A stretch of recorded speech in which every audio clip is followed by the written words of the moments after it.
13, l'empereur a fait dire au grand maréchal d'écrire à l'admiral pour savoir si une lettre que lui, Napoléon, écrirait au prince régent lui serait envoyée. Vers 4 heures, le sous-gouverneur Skelton et sa femme ont fait demander à présenter leur hommage à l'empereur. Il est reçu, les a menés promener dans le jardin, il les a fait ensuite monter en calèche avec lui. Le temps avait été fort brumeux toute la journée. Dans l'éclaircie, nous avons vu à coup une corvette ou frégate fort près entrant à pleine voile. 14 à 15. Nous avons reçu la réponse de l'admiral après avoir commencé selon son protocole ordinaire par dire qu'il ne connaissait personne de nom d'empereur à Saint-Hélène. Il marquait qu'il enverrait la lettre de l'empereur au prince régent, sans doute, mais qu'il s'en tiendrait à la lettre de ses instructions, qui portait de ne laisser partir aucun papier pour l'Angleterre qui n'eût été ouvert. Cette lettre, il faut l'avouer, nous jeta dans une grande surprise. La partie des instructions citées pour l'admiral avait deux objets tous deux étrangers à l'interprétation que lui donnait cet officier. Le premier était au cas que nous faisions des plaintes pour que les autorités locales puissent lui joindre leurs observations et que le gouvernement en Angleterre peut nous rendre justice plus promptement, sans être obligé de renvoyer dans l'île pour demander des renseignements ultérieurs. Cette précaution était donc tout à fait dans nos intérêts. Le second objet de cette mesure était plus que notre correspondance ne peut être nuisible aux intérêts du gouvernement ou de la politique d'Angleterre. Mais nous écrivions au souverain, au chef, à l'homme même de ses intérêts et de ce gouvernement. Et si quelqu'un conspirait ici, ce n'était pas nous qui lui écrivions, mais bien celui qui interceptait notre lettre au prétendait en violer le secret qu'ont établi auprès de nous des geôliers avec tout leur intérêt, dont le trouver juste cela nous paraissait possible. Mais que ce geôlier faisant réagir les fonctions jusque sur le souverain même, c'est ce qui nous semblait n'avoir pas d'un homme. C'était entaché celui-ci tout à fait de l'idée des rois feignants ou des sultans renfermés dans le fond du sérail. C'était une véritable monstruosité dans nos mœurs européennes. Depuis longtemps, nous avions peu au point de rapport avec l'admiral. Quelqu'un pensa que la mauvaise humeur peut-être avait dicté sa réponse. Un autre voulut que craignit que la lettre ne renfermât des plaintes contre lui. Mais l'admiral connaissait trop bien l'empereur pour ne pas savoir qu'il ne s'adresserait jamais à d'autres tribunaux que celui des nations. Moi qui savais quel eût été le sujet de la lettre, j'en ressentais une plus vive indignation. L'unique intention de l'empereur avait été d'employer cette voie, la seule qui sembla convenable à sa dignité, pour écrire à sa femme et se procurer des nouvelles de son fils. Toutefois, le grand maréchal répondit à l'admiral qui outrepassait ou interprétait ses instructions qu'on ne pouvait regarder sa détermination que comme une monstrueuse vexation. De plus que la condition imposée était trop au-dessus de la dignité de l'empereur, aussi bien que de celle du prince de Galles, pour qu'il conservât la pensée d'écrire.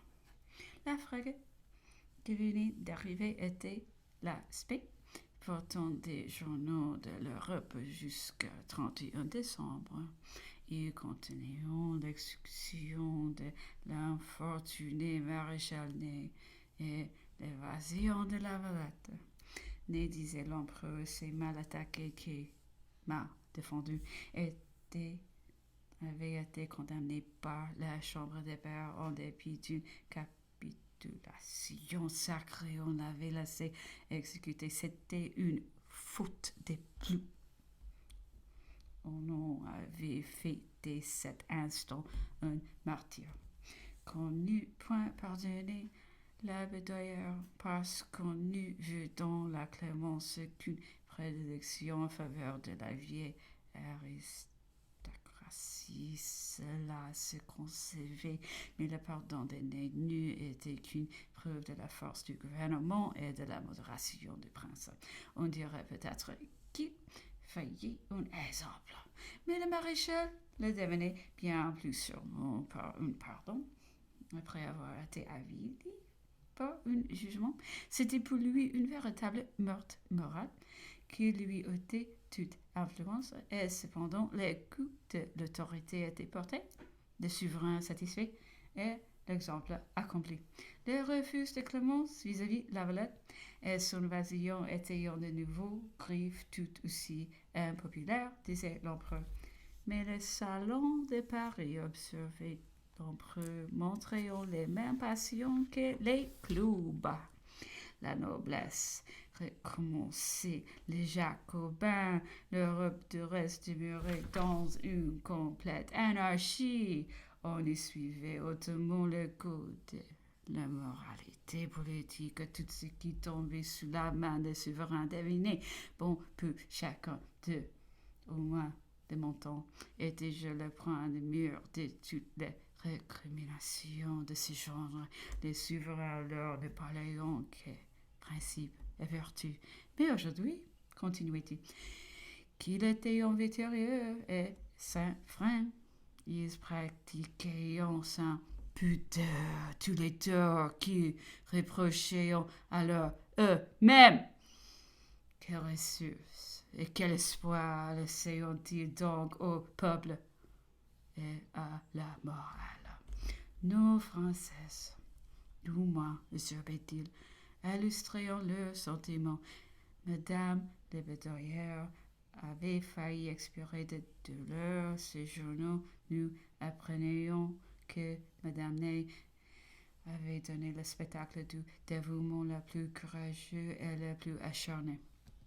Madame Lavalette allait devenir l'héroïne de l'Europe. C'est ça.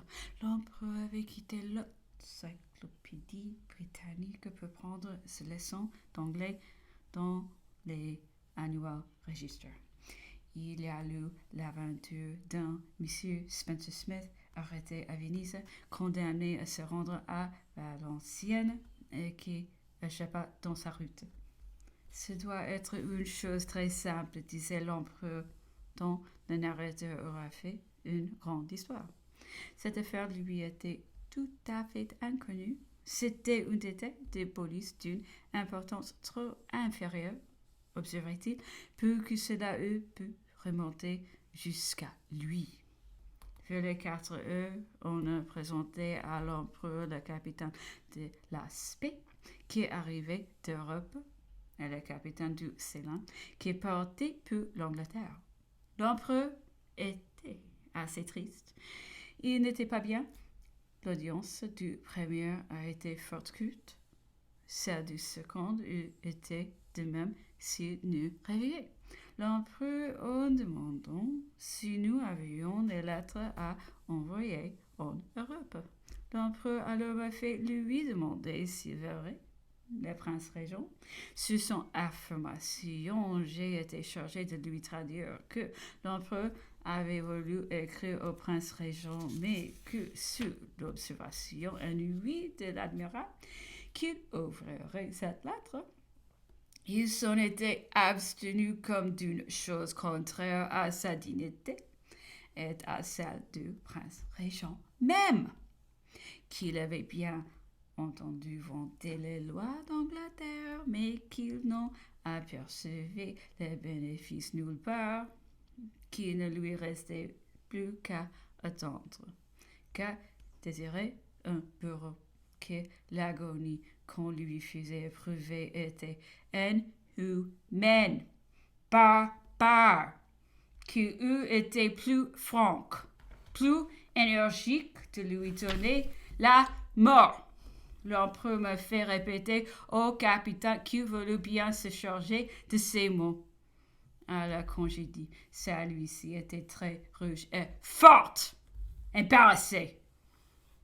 Un colonel anglais, arrivé du Cap et venant de l'île de France, vint dans la matinée s'adresser à moi pour tâcher de pouvoir faire à sa queue à l'empereur.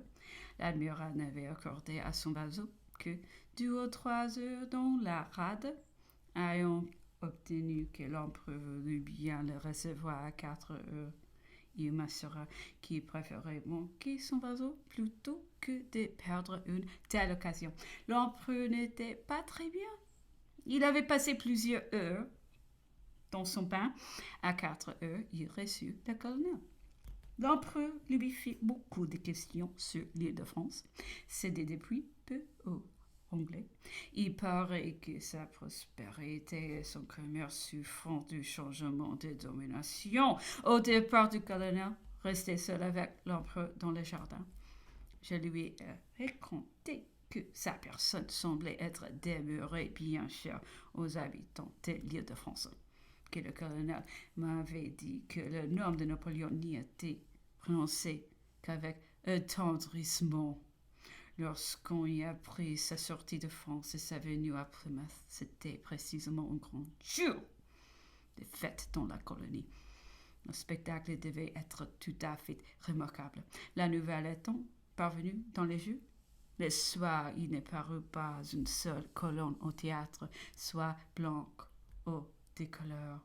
Il n'y eut que des Anglais qui, en demeurant embarrassés et fort irrités. L'empereur m'écoutait. C'est tout simple, m'a-t-il dit. Après quelques moments de silence, c'est la preuve que les habitants de l'île de France sont demeurés français. Je suis la patrie. Islamo. On l'a blessé au moins. Ils sont affligeants. J'ai dû que les changements de domination gênant leurs expressions, ils nous ayant pas porté publiquement sa santé.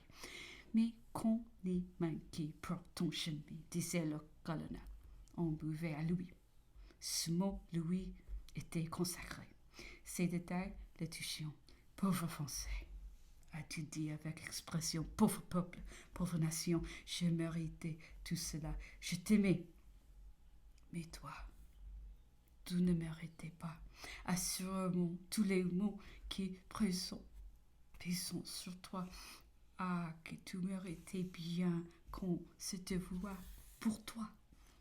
Mais il faut en convenir que d'infamie, de lâcheté et de dégradation j'ai eu autour de moi. Et adressant à moi, il ajouta: et je ne parle pas ici de vos amis du Faubourg Saint-Germain, car pour eux, c'est encore une autre question.